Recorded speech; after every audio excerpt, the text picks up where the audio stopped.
Tęsėme pradėtą temą ir toliau dairomės po pasaulį. Per 23 nepriklausomybės metus iš Lietuvos išvyko daugiau nei 800 tūkstančių žmonių. Tai apie 1/5 šalies gyventojų. Tokio masto emigracija įvardyjama kaip svarbiausias šių dienų Lietuvos iššūkis. Ką daryti, kad žmonės nebūtų priversti išvykti iš šalies vien dėl ekonominių priežasčių ir kaip išlaikyti ryšius su tais, kurie užsienį renkasi dėl platesnių profesinių ir asmeninių galimybių. LRT radijas gegužę ir birželį transliavo pasakojimus apie emigracijos įtaką Lietuvos regionuose. Taip pat kalbino ketinančius išvykti lietuvius ir tuos, kurie jau ilgą laiką gyvena ir dirba užsienyje. Kultūros savaitėje kviečiame klausytis pasakojimo iš Anglijos, Londono ir Bostono miestų, kur lietuvių bendruomenės labai gausios. Kodėl šie žmonės emigravo, kaip ten jaučiasi, ką mąsto apie Lietuvą ir kaip vertina emigraciją. Apie visą tai su Anglijos lietuviais kalbėjosi Simona Aginskaitė. Platform 2, 2021 Lincoln service. Newark, Lincoln. First class of the rear. Kelionę po Anglijos lietuvių bendruomenės pradedu nuo Bostono, esančio už 150 kilometrų į šiaurės rytus nuo Londono. Kad Bostonas yra ir Anglijoje, ne tik Amerikoje, žino ne kiekvienas Britas, tačiau Lincolnšyro grafystę, kuriai šis miestas priklauso, gali įvardyti kiekvienas, nes tai labiausiai išplėtotas žemės ūkio regionas visoje šalyje. Būtent iš čia atkeliauja didelė dalis maisto produktų, o juos augina ir prižiūri gausybė emigrantų, tarp kurių žinoma ir lietuviai. Čia net nemokėdamas angliškai rasi darbo laukuose ar fabrike ir tikėtina, kad savaitinis uždarbis priklausomai nuo vietos bei valandų skaičiaus sieks nuo 180 iki 450 svarų. Bostone man padėti sutiko Tomo ir Jūratės Matulionių šeima. Jie draugė su 3 vaikais čia gyvena jau 3 metus ir yra aktyvūs lietuvių bendruomenės telkėjai. Čia ant kampo yra va šitą šopas, irgi lietuvių parduotuvėlė, Boston Corner Shop. Pagrindinėse miesto gatvėse Tomas rodo lietuviškas parduotuves, jų čia net keletas, o sudėjus su kitų imigrantų įkurtomis gautųsi apie 20. Jie čia pyksta, anglai ant mūsų pyksta, kad sakė, mūsų pagrindinė gatvė užėmė. Per paskutiniuosius 10 metų Bostone įsikūrė tiek imigrantų, kad dabar tai viena tankiausiai apgyvendintų vietų Anglijoje. Oficialiai čia užsiregistravę apie 2000 lietuvių, bet spėjama, kad iš tiesų jų čia gerokai daugiau. Ir dabar mokyklos plečiasi vien dėl to, kad tiek mūsų privažiavę, kad nebesutelpa. Augant imigrantų skaičiui kyla įtampų tarp vietinių anglų ir atvykėlių. Neseniai dalis Bostono gyventojų protestavo prieš neribojamą imigraciją, dėl kurios jie esą netenka darbo vietų ir mokesčių mokėtojų pinigų, skiriamų ne vien jų poreikiams. Apie tai, ką patys anglai mano apie imigrantus, išgirsite kiek vėliau. O dabar draugė su Tomu ir Jūrate einame į kavinę pasikalbėti, kodėl jie čia atvyko ir kaip šioje šalyje jaučiasi. Paprasčiausiai ekonominė situacija baisi, nes buvo atlyginimas super žemas, išlaikyti tokią šeimą yra visiškai neįmanoma, absoliučiai neįmanoma. Teko važiuoti, viskas. Ką išvežė į Sibirą, ką žmonės dabar patys išvažiavo. Tai pasišnekėk su visais, širdėje jau žniaužė laiko, kaip man močiutė sakydavo, tylėk, nešnekėk, niekur nelys, niekur nedaryk, bet tave išveš. Čia analogiškai, šie žmonės išvažiavo patys, bet širdgėla yra didžiulė. Jau užgniaužė, užslėpė jie laiko, bet tai ar negali būti? Vaikai ten, kapai ten, viskas ten. Čia kas? Čia. Aš šiandien kažkaip galvoju, žinai, tokia, turi savo nuotrauką su draugais, kažkur tai tu Lietuvoje. Iškilauji ten, laužo šašlykai, taip? Ir dabar iškerpi save, iškerpi savo šeimą iš tos nuotraukos, imi va šitą nuotrauką anglišką ir tu priklijuoji tą savo iškirptą. Suprantate, tai va tai migrantas yra. Tai nėra tikra. Mes galbūt imituojam, kad čia tikra, kad čia viskas, bet iš tikrųjų tai tremtis. Automatiškai.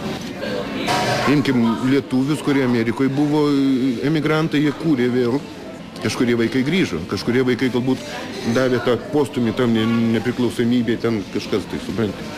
Šitie vaikai ir duos, aš nežinau, didžiulė širdgėla šituose tėvuose, kurie patys išvažiavo, kuriuos išvežė, jie vienaip, jie turėjo, juos per prievartą, jie rovėsi atgal. Šitie bėgo, aš nežinau, bėgo, išsitrėmė, išvažiavo, sunku pasakyti. Man širdį. Su žmonėm taip nesielgia, ypač, taip negalime elgtis. Jūratė prie vyro prisijungė ne iškart. Iš pradžių šeima galvojo, kad Tomas Anglijoje padirbės laikinai.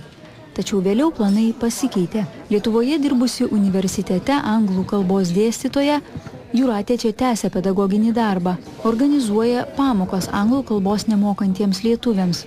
Be to, vos atvykusi, ji ėmėsi burti Bostono lietuvius ir netrukus atsirado lietuviška mokyklėlė vaikams, taip pat šokių, kulinarijos pamokos bei daugybė bendruomeniai skirtų renginių.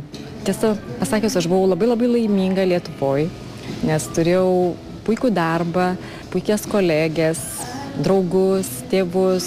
Iš tiesų esu optimistė ir jaučiausi labai gerai. Tačiau kaip jis išvyko į Angliją, tiek vaikai, tiek aš supratau, kad gyventi atskirai yra labai sunku. Dėl to mes nutarėme kaip ir aukotis. Aš nutariau palikti savo mylimą darbą, savo draugus ir tiesiog išvykti pas vyrą, kad būčiau kartu su juo. Pastebėjau, kad Bostone niekas nevyksta, tiesiog jokia nevyksta edukacinė veikla, jokių renginių, kad ir pati lietuvių bendruomenė. Jinai sėdi užsidariusi namuose, gal grupelėmis susitinka vieni su kitais, o labiausiai buvo gaila vaikų. Dauguma nėra integravęsi į anglų gyvenimą, kad ir, tarkim, mano mergaitės. Nei viena neturi tikrų draugų tarp anglų tarpo. Tai yra didelė problema mokyklose, kad vis tik atskiros tautybės laikosi vieni būryje, vieni su kitomis. Ir todėl nusprendžiau, kad vis tik dėl to būtų gera mintis suburti ne tik tai suaugusius į anglų kalbos kursus, bet būtų gera mintis ir įkurti mokyklėlę vaikams. Algimantas Baltakis, mamos rankos. Viską moka mamos rankos, bulves skuta mamos rankos, tvarko butą, verda, kepa, plauna, šluosta ir galvelė man paglūsto. Tai 6-metė Samanta, lietuviškos mokyklėlės mokinė. Pasak Jūratės, dar visai neseniai Kalėdų senių čia augantis vaikai negalėjo lietuviškai padeklamuoti jokio eilėraščio. Tačiau praėjusį rugsėjį, pradėjus veikti mokyklėliai, mažieji ėmė mokytis rašyti, skaityti bei susipažįsta su Lietuvos tautosaka ir istorija. Šiuo metu čia mokosi 32 mokiniai skirtingose pakopose. Tai va, labai seniai viename mieste, kuris vadinasi Palanga, kas esate buvę Palangoj? Laura, Viktorija, Tautvydas, o kiti Viltė. Tu kas dar esat buvę Palangoj? Mano vardas yra Vilma, aš esu Bostono lietuvių mokyklėlės mokytoja. Tiesiog su vyru apsisprendėm, kad paprasčiau dabar šiuo metu yra gyventi užsienyje, kad visai kitoks pragyvenimo lygis, be to visa šeima aplinkui. Ir mūsų broliai, seseris, tėvai, visi gyvenam Anglijoje. Tai ir mes, kai grįžti į Lietuvą, net nebeturim kur grįžti. Dirbau pradinių klasių mokytoja. Čia dirbu fabrike. Tiesą pasakius, aš neturėjau absoliučiai jokio išgyvenimo, nes aš manau, kad žmogus, kaip jisai save vertina, iš tikrųjų pats požiūris į save yra. Jeigu aš galiu asmeniškai dirbti bet kokį darbą ir aš galiu čia dirbdama fabrike jaustis oriai, o Lietuvoje aš negaliu taip jaustis, dirbdama ir kvalifikuotą darbą. Ir net nebėra galimybių. Dabar neseniai lankiausi Lietuvoje ir kur mes gyvenam, pas mus buvo šalia mokykla, tai dabar ši mokykla jau yra uždaryta, nes nebesurenkamos klasės. O kaip jos bus surenkamos, jeigu vienoje klasėje užsienio mokykloje gali būti 7 lietuviai, vienoje klasėje, ne mokykloje. Tai tiesiog ir mokytojai emigruoja kartu su vaikais. Aš Robertas, aš esu lietuvis, tai vaikas turi būtinai lietuviškai mokėti. Turi žinoti nors pagrindus kažkokios tai istorijos, kas ten kur jinai gyveno. Vis tiek Lietuvoje gyveno 4 metus. Tai lietuviškai moka šnekėti. Ir noriu, kad toliau viskas vyktų. Jeigu aš Lietuvoje uždirbčiau tiek, kiek čia, aš tikrai vaikščiu taip šypsodamas visiems. Jeigu aš visiems šypsosiu, tai man irgi tikrai šypsosis visi. Ir sumažėtų tų ir vagysčių, ir tų smurtų to Lietuvos sumažėtų. Jeigu aš galiu sau leisti ten nuveiti. Jeigu aš galėčiau savaitgalį paimti vaikus, šeimą, nuvirti prie ežero, pasityti palapinę, nusivežti ten kažkokių dešrelių ar dar kažko pakepti, aš to negaliu sau leisti. Nes aš žiūriu, kad man ateina sąskaita už butą, už šildymą ir aš žiūriu, kad man dar jau trūksta pinigėlių. O kur dar vaikui reikia sumokėti už mokyklą, nupirkti ten tą. Aš neturiu kažkokių tai didelių ambicijų grįžti į Lietuvą, kažkokį verslą sukurti, nes aš tam neskirtas. Aš skirtas darbo jėgai, viskas. O ta darbo jėga Lietuvoje yra nevertinama. Jinai yra pigi.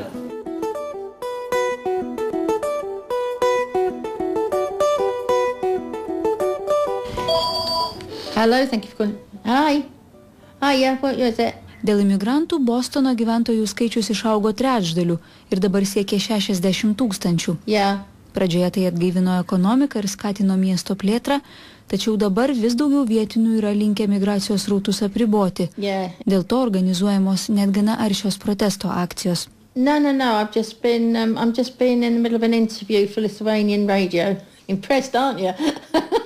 I am the director at Fidel House and also in charge of the classes here.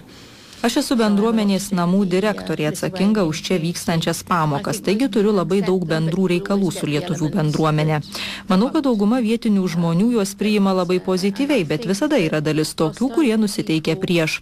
Visgi esu linkusi tikėti, kad jie labiau bijo dabar atvykstančių imigrantų, o ne tų, kurie čia jau gyvena.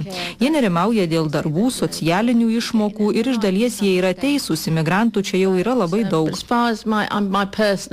Opinion is I haven't had any trouble, as I say, from anybody that's from these communities. Aš asmeniškai neturėjau jokios blogos patirties su imigrantais ir konkrečiai su lietuviais. Jie labai daug dirbantys žmonės, labai praktiški. Pavyzdžiui, šokių mokytoja praveda pamoką, nubėga namo pamaitinti kūdikio ir lekia dirbti atgal. Neįsivaizduoju taip darančios Anglės. Kartais anglams sunku suprasti kitokius žmonės, bet tik dėl to, kad jie neįsigilina į jų istorijas, į situaciją, nesistengia savęs įsivaizduoti jų vietoje. Tik bendravimas padės mums sugyventi, pastanga suprasti vieniems kitus, dalinti savo kultūrą, kitaip nieko nebus. Tai vienintelis kelias integruotis, o jei mes nenorėsime atsiverti, dalintis, nieko gero nebus. If we're not willing to share our culture with them, then I think that's a very, very sad thing. Sako Claire Sheldrake, dirbanti su lietuvių bendruomenė Bostone. Visi be išimties šiame mieste mano sutikti lietuviai Angliją pasirinko dėl ekonominių priežasčių ir daugelis jų grįžtų pagerėjus situacijai tėvynėje. Ko gera, iš dalies juos būtų galima apibūdinti kaip priverstinius emigrantus. Kitokių istorijų išgirdau Londone. Čia kalbinti pašnekovai ir Lietuvoje gyveno neblogai, o Londoną pasirinko kaip platesnių galimybių vietą. Drauge jie išlaiko labai tvirtą ryšį su tėvyne, ne tik per vietinę bendruomenę, bet ir per savo darbus ar nuolatinės keliones pigių skrydžių bendrovių lėktuvais. Šie žmonės ir emigraciją supranta kiek kitaip, o pati Lietuva jiems neapsiriboja geografinė teritorija. Jie save laiko globalios Lietuvos piliečiais. Gerbiami klausytojai, primenu, kad Kultūros savaitėje jūs girdite Simonos Aginskaitės parengtą pasakojimą. Žurnalistė lankėsi Jungtinėje karalystėje, domėjosi lietuvių emigrantų gyvenimu Londono ir Bostono miestuose. Paklausykime pasakojimo tęsinio. Pačiame Londono centre, buvusiame biržos pastate, kur dabar įsikūrusi kavinė, susitinku su Londono Cityje advokate dirbančia Raminta Dereškevičiūte, kuri drauge yra ir Londono Cityo lietuvių klubo prezidentė. Aš gyvenau Briuselyje, prieš tai studijavau Vašingtone, Amerikoje, tame tarpe prieš studijuodama gyvenau ir Olandijoje, tai aš iš tikrųjų buvau ir gyvenau visur. Ir tikrai neplanavau pasirinkti kažkokią konkrečią šalį, kur aš emigruosiu ar kur aš gyvensiu. Labiau ieškau šalies, kuri yra tinkamiausia mano darbui. Mano namai yra tikrai Lietuva ir mano pagrindiniai esminiai draugai, studijų draugai yra tikrai Lietuvoje. Dabar labai dažnai klausiamas šitas klausimas, kodėl lietuviai buriasi. Bet kokia tauta gyvenanti ne savo žemėje buriasi. Buriasi dėl skirtingų, galbūt dėl skirtingų tikslų, bet visi buriasi iš esmės todėl, kad nori jaustis, jog jie yra iš tos pačios vietos, iš tos pačios žemės nori apibrėžti savo identitetą ir žinoti, kas jie yra. Gudresnės tautos, kaip aš vadinu, būrėsi dėl to, kad kurti ekonominę gerovę, nes kartu susibūrusi yra lengviau, geriau ir efektyviau.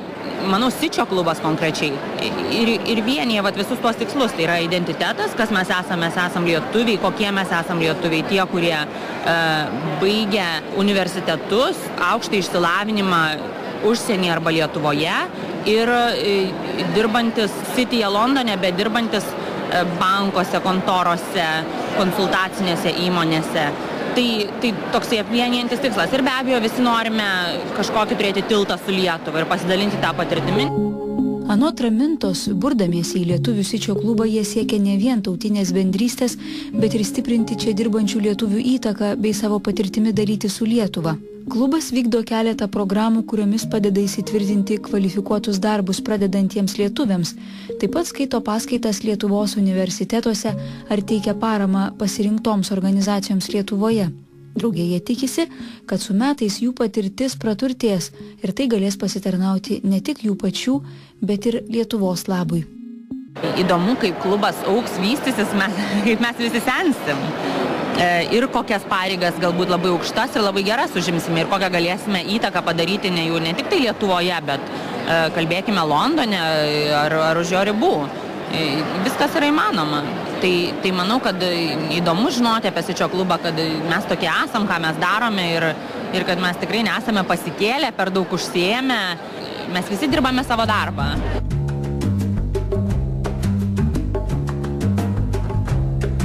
Anglijoje yra apie 30 užregistruotų įvairaus pobūdžio lietuvių bendruomenių. Keletas labdaros fondų, krepšinio lyga, folkloro ansambliai, poezijos, fotografijos, žygeivių klubai bei daugybė kitų panašių grupių susitinkančių derinti tautiškumą ir pomėgius. Drauge čia apstu lietuviškų mokyklėlių ir darželių, taip pat lietuviško maisto parduotuvių ir keletas lietuviškų naktinių klubų. Didelis pasirinkimas emigrantams skirtų spaudos leidinių bei specialios informacinės interneto svetainės. Taip pat išaugo nuosavo verslo mastai. Lietuviai dažniausiai renkasi prekybą maisto produktais ar alkoholiniais gėrimais, taip pat prekių ir keleivių pervežimą, medicininių ar įvairiausių konsultacinių paslaugų teikimą ir bene daugiausiai yra užregistruota grožio paslaugas teikiančių įmonių. Nors bendruomenės tinklas egzistavo ir seniau, tačiau per pastaruosius 10-15 metų emigracijos rautai sustiprėjo taip, kad dabar Londone galime aptikti kone lietuviškų rajonų.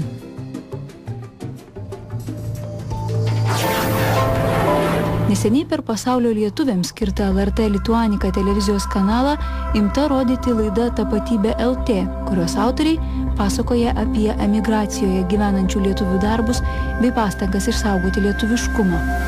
Kas mums yra lietuvybė? Ar tai gyvenimas neišvykstant iš Lietuvos? O galbūt lietuvybė tai drąsa? Garsinti Lietuvos vardą pasaulyje sąžiningų darbų ir naujais atradimais?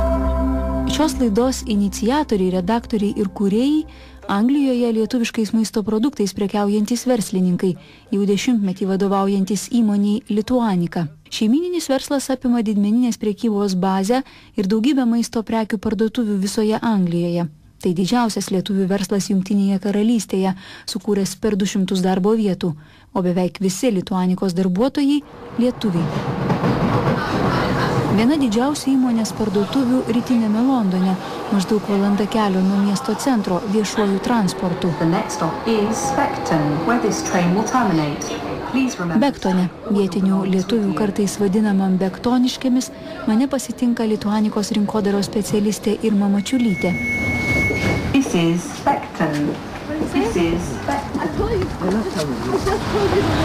Čia jau yra lietuvių sostinė, Bektono rajonas. Pragyventi čia yra daug pigiau, būsto nuoma arba jeigu, tarkim, nori nusipirkti namą, dėl to, kad tai yra Londono pakraštys. Jo, čia yra mūsų pagrindinė parduotuvė. Šita yra pati didžiausia jo, nes aš netraktuoju, nes yra dar bazės. Parduotuvės atmosfera grąžina į Lietuvą. Ji beveik nieko nesiskiria nuo mūsų kasdien lankomų. Tos pačios prekės, lietuviškai kalbančios pardavėjos ir pirkėjai. Jo, iš tikrųjų tai jo labai panašiai, nėra, matau, kaip tik pasibaigė tikriausiai. Bent jau mano mėgstamiausios saulėgrąžos. Ant Antrajame aukšte Lituanikos restoranas, kuriame taip pat lietuviška muzika, tradiciniai patiekalai ir keletas cepelinus valgančių lietuvių. Žinau, cepelinai gal nuo vaikystės užsilikė. Turbūt tai. Įaugė į genus. Cepelinų skonis. Lituanikos atstovė Irma Mačiulytė pasakoja, kad šiame restorane vyksta daugybė lietuviams skirtų renginių, tarp jų ir krepšinio varžybų transliacijos. Jose vietoj bokalų alaus lankytojams siūloma gira. Mat Lituanika, suvokdama opę dalį bendruomenės aktualią problemą, apsisprendė niekur alkoholiu neprekiauti. Pasak Irmos, bendrovės vadovai patriotiškumą supranta ir kaip socialinę atsakomybę. Todėl Lituanika jiems daugiau nei tik verslas. Mes visą laiką pozicionuojam ir pabrėžiam, kad mes nesam tik dešrų pardavėjai. Mums svarbi bendruomenė yra. Mes norim, kad pas mus dirbtų būtent žmogus iš Lietuvos. Norime jam padėti čia įsitvirtinti ir visą laiką kviečiame ir ieškome būtent ten, kur lietuviai deda skelbimus. Ir čia kodėl mes esam patriotai, todėl kad, kaip ir minėjau, įaugę yra į kraują.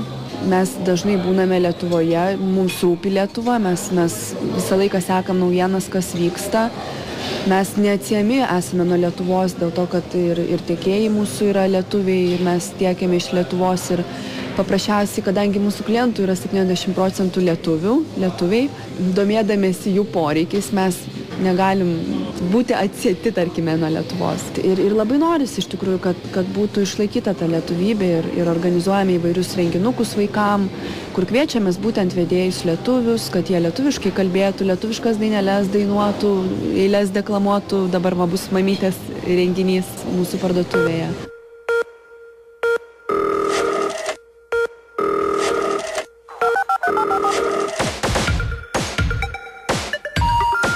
Virtualiai lietuvių bendruomenė telkia internetinės žiniasklaidos svetainę Anglija LT, kurioje kasdien apsilanko apie 11 000 skaitytojų.